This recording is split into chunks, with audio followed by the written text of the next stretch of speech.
Dear students, अस्सलाम वालेकुम। Modern assess हमारे कंटिन्यू हैं, उनकी ब्रीफ समरी भी डिस्कस करूँगा आपसे, और साथ ही साथ जो एक्सपेक्टेड एमसीक्यूज़ हैं वो भी हम उसके प्रिपेयर कर रहे हैं। तो हमारा एसे नंबर 4 है, टेक द प्लंज, में छलांग लगाना, और इसको ग्लोरिया एमरसन ने जो है वो लिखा है। साथ साथ आपको ये बताता चलूँ कि आपने हर ऐसे के जो राइटर नेम है वो भी ज़हन में रखना है।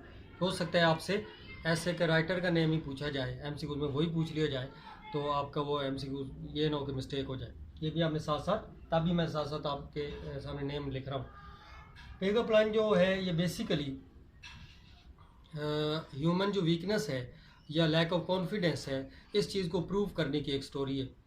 इस ऐसे के अंदर एमरसन ने ये कोशिश की है कि मैं अपने आप को ये प्रूव करूं कि एक ह्यूमन बीइंग जो है, इंसान जो है, वो कुछ भी कर सकता है अगर वो करने का इरादा करे।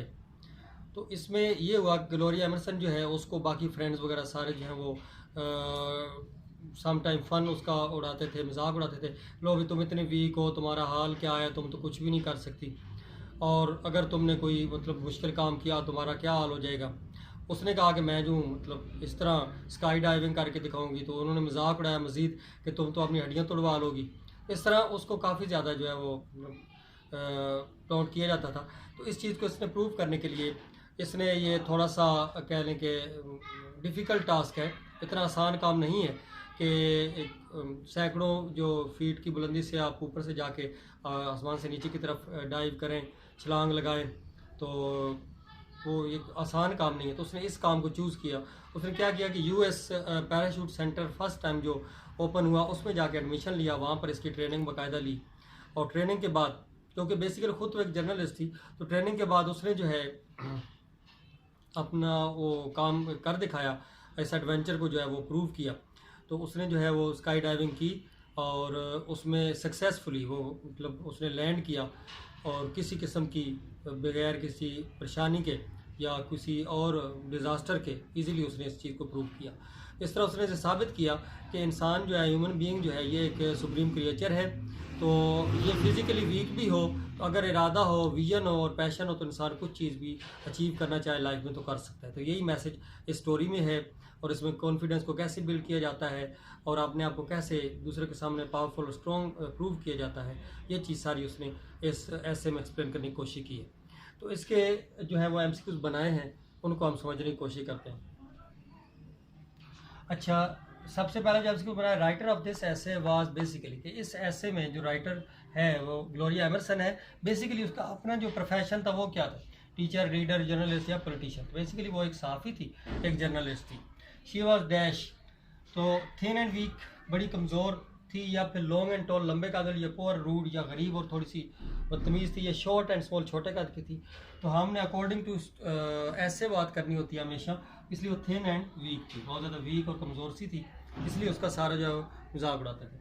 और she wanted to prove her dash before her friend, वो अपने दोस्तों के सामने क्या चीज़ साबित करना चाहती थी, अपना विजडम, अपनी जहानत, अपनी थॉट, अपनी सोच, या ब्यूटी अपनी, या वीकनेस, या अपनी वीकनेस को प्रूव करना चाहती थी कि मैं फिजिकली वीक हूँ लेकिन मेंटली तौर पर स्ट्रॉन्ग हूँ। फर्स्ट यूएस पैराशूट सेंटर जो है ये इस्टेब्लिश हुआ, तो किसने किया इसको? मिस्टर जैकस आइचल ने किया, मिस्टर जेम्स ने किया, कैरल ने किया, मिस्टर रॉक ने किया। तो इसका आंसर जो है mister Jacques. She took admission in this centre, ये जो पैराशूट सेंटर, इसमें उसने एडमिशन लिया फॉर कंपटीशन, किस कंपटीशन के लिए? हाइकिंग कंपटीशन के लिए, रनिंग कंपटीशन, स्काई डाइविंग या स्विमिंग। स्काई डाइविंग के कंपटीशन के लिए उसने एडमिशन लिया। शी बोल्डेड इन सेसना डैश, उसने एरोप्लेन का नाम है ये, जिस मतलब उसने जहाँ से आसमान से नीचे डाइव कर रहा था, उस प्लेन का नाम है। तो उसके अंदर उसने जिसने जो है वो सवार हुई, उसका नाम आगे सेसना के आगे लिखा हुआ है कि 190 या 170, 160, 180 क्या है, तो उसका आंसर जो 180 है। उसके बाद हर पैराशूट लेंथ वाज फीट, कितना चौड़ा था उसका जो पैराशूट है? 31, 32, 34, 33, 34, तो 32 जो है वो 100 फीट वो चौड़ा था। At jump her eyes nose was, जब उसने जंप किया तो उसकी आंखों और नाक की क्या सूरत हाल थी, ये हमने बताना है। बट शी वॉज सक्सेसफुल, आखिरकार वो कामयाब तो हो गई, लेकिन जब उसने लैंड किया, लेकिन उसके आंखों और नाक की क्या सूरत हाल थी? लीकिंग, पेनिंग, रेड या कट। तो उसकी आंखें और नाक जो है वाज लीक। तो बड़ा आसान सा ये भी हमारा मॉडर्न ऐसे है। इसको एक चीज समझिए, अच्छी तरह समझें। उसके बाद इसके एमसीक्यू जो इस तरह आपके सामने बने हैं, एक्सपेक्टेड यही हैं और इन्हीं में से ज़्यादा पूछे जा सकते हैं। अपनी तरफ से मज़ीद भी उसमें कुछ